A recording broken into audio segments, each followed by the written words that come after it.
Hi, welcome to the Speak Your Truth podcast. I am your host, Jaya Rose.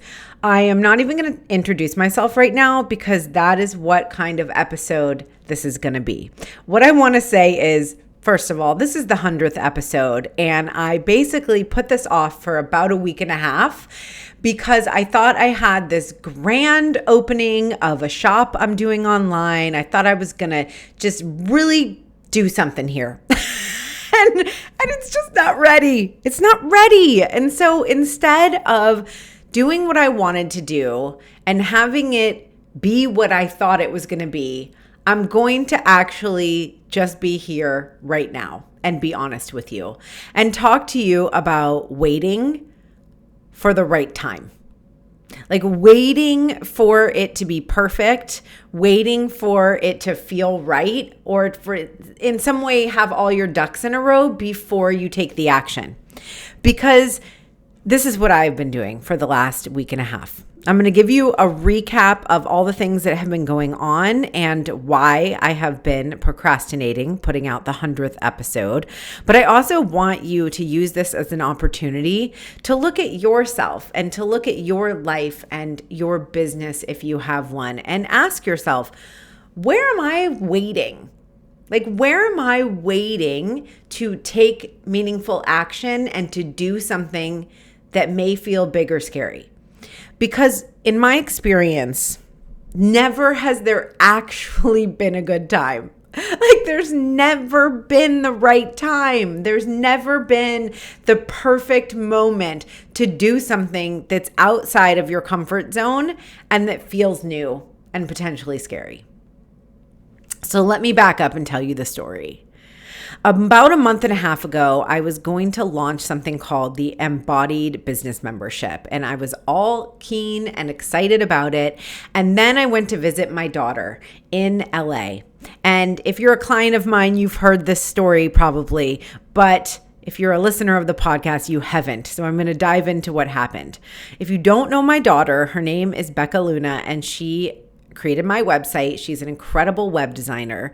And she also is this person in my life that expands me. And why am I going to cry? But all of her life, she has had this ability to stretch me from where I currently am into becoming a more expanded version of myself. And when she was really young, this was very hard. You know, when I was a young single mom, and she was ultimately, I do in quotes, testing me and having me really step into an expanded version of myself. That's really uncomfortable. I didn't want to do that because that expanded version looked like being more patient.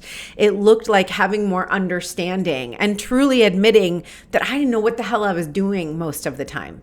Because why, as a young single mother, would I know what I was doing? And entrepreneurship has that same ability. So my daughter became an entrepreneur about 3 years ago, and she has done so many amazing things that also ask me to step outside my comfort zone because for whatever reason, she doesn't have a lot of the same limiting beliefs or a lot of the same belief systems that held me back, and it kept me on the sidelines for so many years. She just didn't get those. So maybe I'll take a little credit there and say, when we do that work on ourselves, it definitely trickles and ripples into our kids' life too. Because Becca, with her super bold spirit, has created this year, most likely, $1 million business. And she does not have any of these stories of oh, I need to give a certain amount of value and people need to like me and it needs to look a certain way. She's just no, I want this, so I'm going to have it. And of course she does good work and has standards and has integrity. But there are none of these stories that so many of my clients have, that I have had, that I see my mom having, because she is also an entrepreneur and pursuing a yoga business for aging. And I can see how down the line, it's gotten easier for these limitations and these ways of thinking to be cleared. Because Becca just has a fucking green light It's like she has her foot on the gas pedal and she is just gonna go. So when I went to visit her in LA for Mother's Day, which I think was 2.5 weeks ago now, I knew that something was going to challenge me because it always does, because she always does. Oh, I'm also on TikTok Live and I thought maybe she was here.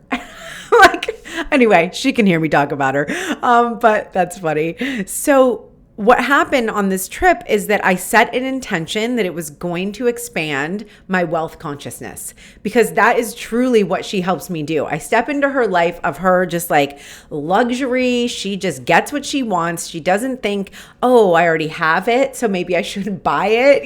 She's just like full on. And it really is quite inspiring. So we went on a 3-hour road trip when I was down in LA, and she took me to somewhere, I'm trying to remember the name, Two Palms Beach. I know, Crystal, you're on my video. What is it called? Two Beach Palms. Wait, because you recommended that she go there. Anyway, I'll talk to TikTok to get my clarity here, but Two Beach Palms, I think. Two Bunch Palms. Thank you, Crystal. Okay. Check it out. Look it up online. It is a wild place. It is so just luxurious and absolutely beautiful. And we had a 3-hour drive to get there. So I start telling Becca about my embodied business membership. And right away, I knew it was coming. She's like, Mom, do you want to know what I think? And I'm like, I don't know. Can you put it in a compliment sandwich? See, because this is what I prefer with my love language being words of affirmation. Don't just tell me what's wrong with it. Can you tell me what's right too? And this is no, that's not her love language. I think hers is gifts. She's not trying to give a compliment sandwich. So she just basically lays into me. And she's like, why are you making this so limited for yourself?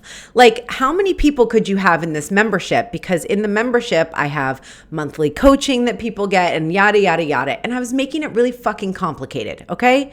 And now I can see that for other people a lot of times, but I didn't see it for myself. And she's just like, so if 50 people come in and then you have to change how you're delivering things because you don't have the bandwidth to continue the support you're giving, this doesn't sound like a good idea. And she's just goes in. And basically by the time I get to Two Bunch Palms, I'm like, I'm not launching my membership, am I? And she's like, no, you're not launching your membership, Mom. Mom, you're not doing it. And so I just sat with that. And when you have somebody who sees clearly how you're putting a cap on what you're doing and how it really is limiting. And whatever is limiting to you is also limiting to your clients and to your audience. And I truly believe that. So I do have a number of people who may be listening to this episode right now and you're like, Jaya, I got on the wait list for the embodied business membership. I don't like your story. Like, your story sucks. But I want to tell you, it always works out better. Always. And so on the way home from Two Bunch Palms to LA, there's another 3 hours. And Becca starts just going in and she asks me a question that I want to ask y'all right now. And it was this. She was like, Mom, if you take the cap off of what you were doing and you expand it into having way less limits and way less of you having to deliver things, what would you want that extra money for? Like, if that has the potential of making you a lot more money, what do you even want that for? And I am so damn practical. I'm like, well, we're re-landscaping our front yard and there are some things on the house where, creating equity in our home. And she's like, no, what is your dream life? And I immediately started crying, just tears pouring down my face for the version of myself that was never asked that question. Never in all my 44 years had anybody asked me what my dream life was. And I felt so much sadness and so much grief for this version of myself that wasn't allowed that didn't allow myself, that wasn't taught, that wasn't conditioned. You can look at it any way you want, but the reality is that I didn't know the fucking answer. And it shocked me in a lot of ways. She's like, well, do you want to know what mine is? And I'm like, sure. She's like, okay, I want to have a huge house with a pool in LA with a nanny who can take care of the kids and a cook who can cook and somebody to clean the house. And she's just going on. She's on and on with no ifs, ands, or buts about it. Just, this is what I desire. And therefore I have it. I can have it. And it was really cool to listen to that. And I thought, okay, well, that doesn't have to be my dream life, but what is it? What truly is it? And I started feeling into it and I was like, okay, Jonathan will quit his job. And then she's like, okay, what are you going to do? I'm like, we're going to buy an RV. We're going to travel. We're going to go to the Grand Canyon. These are things I really do want to do. But she's like, okay, but like, what's your dream life? These are just like things you're doing.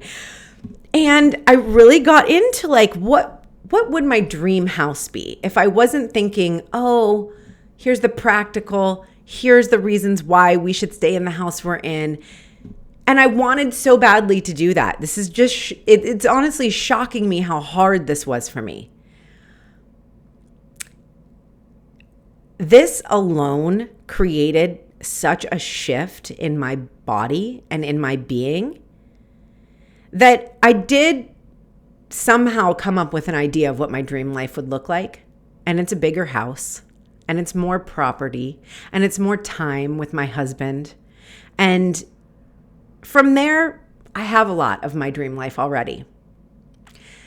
But ultimately, what it really did was expand some part of me that all of a sudden was like vibrating at this new level of, yeah, what if I just didn't take a desire and then put a bunch of reasons in front of it as to why it's not really a worthy desire, or I don't really need it. Why does a desire need to be practical?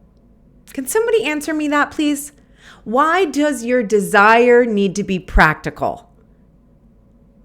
And again, this makes me emotional because of how tied to these ideas we are. And I have my 24-year-old daughter who came into my life when I was 20 years old just to rock shit up. You know, that's what she's done the whole time, is just, like I said already, show me how to expand into a new version of myself that I know I would never be. I would never be the person I am if I hadn't, it's a full moon, I'm about to cry. If I hadn't got to be her mom, I wouldn't be the person I am. And I think we all have these things in our life that we can look at that way, you know? Where you're like, this is something that has been such a catalyst for me. And I just feel so lucky that I have this. And I get to show her what's possible. But then she turns around. It's like I paved a way for her. And I know I did. I know I showed her how to be an entrepreneur. And I showed her that she was worthy of more than being a server at age 21. She was ready for something that was more passionate. She wanted to live her passion, and I did help her with that.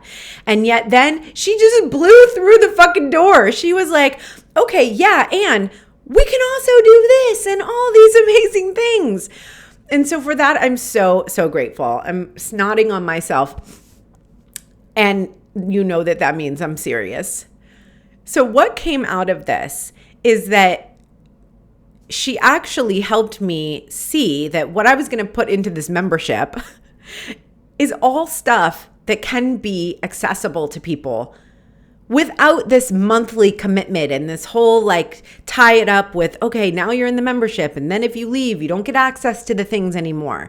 So what I'm doing is creating an online shop where I'm taking all of the programs that I've ran over the past 3 years, which start with spirituality, embodiment, lifestyle for highly sensitive people. I call it highly sensitive success, mindset, like the 6-figure mindset, how to really get out of your own way and get into funny and ironic, right? More of your desires.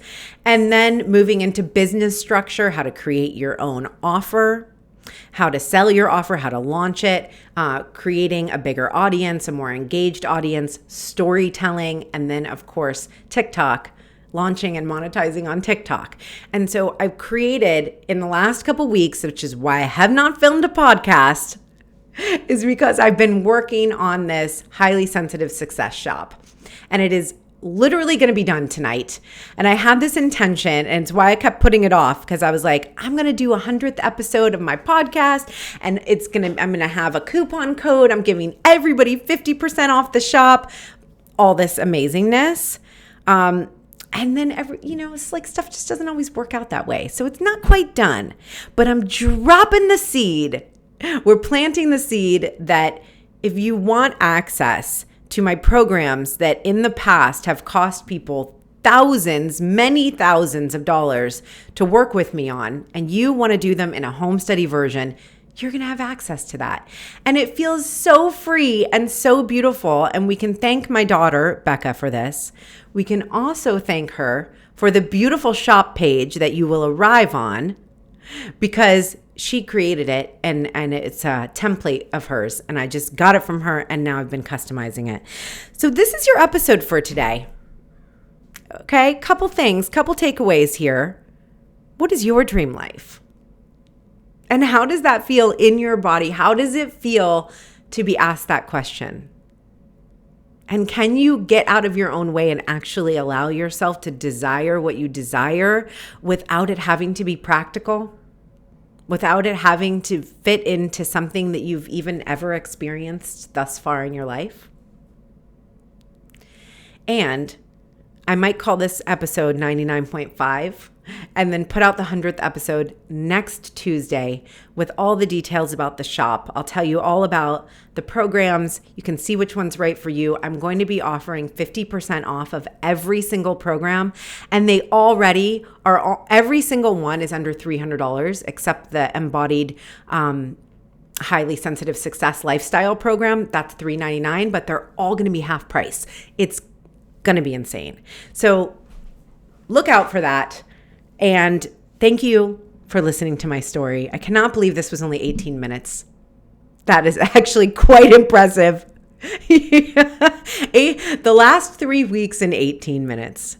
So 99.5, this is your episode. And look out for the 100th episode next week. It will be a big one. So much love to you. Thank you for being here. And if you think that this would benefit anybody that you know, share this episode with them.